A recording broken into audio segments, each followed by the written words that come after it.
Jika suatu kebenaran hanya diukur melalui kebenaran jasmani saja, maka kita akan kesulitan untuk melihat pertolongan Tuhan. Oke, kalau kita hanya mengukur bahwa pertolongan Tuhan sesuai dengan jumlah atau sesuai dengan panca indera kita saja, maka kita akan membuat kuasa Tuhan terbatas dalam kehidupan kita. Makanya Elisa berdoa bagi pembantunya agar mata pembantunya dicelikan.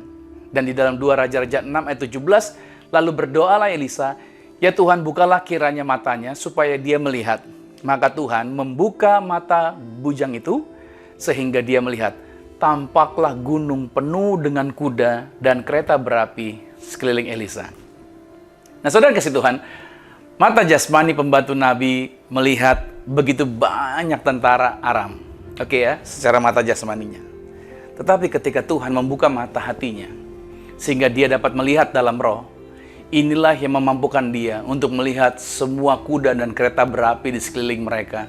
Persis seperti yang telah dikatakan oleh Nabi Elisa. Tadi sudah dikatakan, Nabi Elisa berkata, yang menyertai kita lebih banyak daripada yang menyertai mereka. Saudara yang kasih Tuhan, seringkali kita membatasi diri kita dengan kenyataan jasmani yang ada di hadapan kita. Sesungguhnya, Anda memiliki kemampuan untuk melihat yang tidak terlihat. Bagaimana caranya? Yaitu melalui firman Tuhan. Anda bisa melihat melampaui dunia jasmani ini.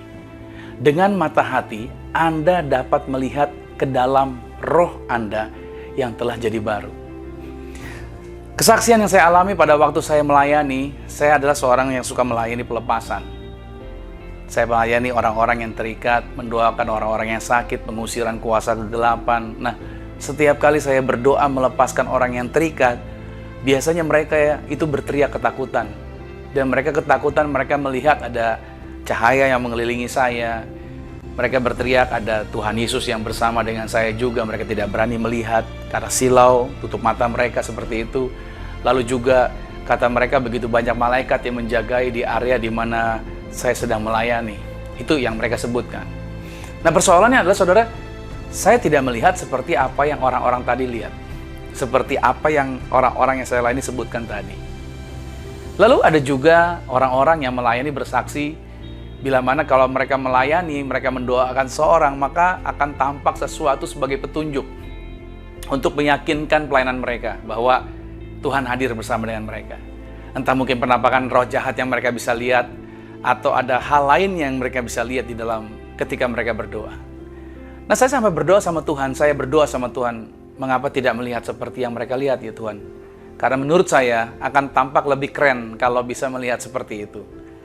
Lalu Tuhan mengingatkan saya akan sebuah firman Tuhan di dalam Lukas 17 pada ayat 20 sampai 21 dan 23 ayat 24 dikatakan, atas pertanyaan orang-orang Farisi apabila kerajaan Allah akan datang, Yesus menjawab katanya, kerajaan Allah datang tanpa tanda-tanda lahiriah. Juga orang tidak dapat mengatakan, lihat, ia ada di sini atau ia ada di sana. Sebab sesungguhnya kerajaan Allah ada di antara kamu. Dan orang akan berkata kepadamu, lihat, ia ada di sana, lihat, ia ada di sini. Jangan kamu percaya, jangan kamu pergi ke situ. Jangan kamu ikut. Sebab sama seperti kilat memancar dari ujung langit yang satu ke ujung langit yang lain, demikian pula lah kelak halnya anak manusia pada hari kedatangannya. Saudara, bukan tanda-tanda tadi sebenarnya. Ya, bukan tanda-tanda tadi sebenarnya membuat Tuhan hadir.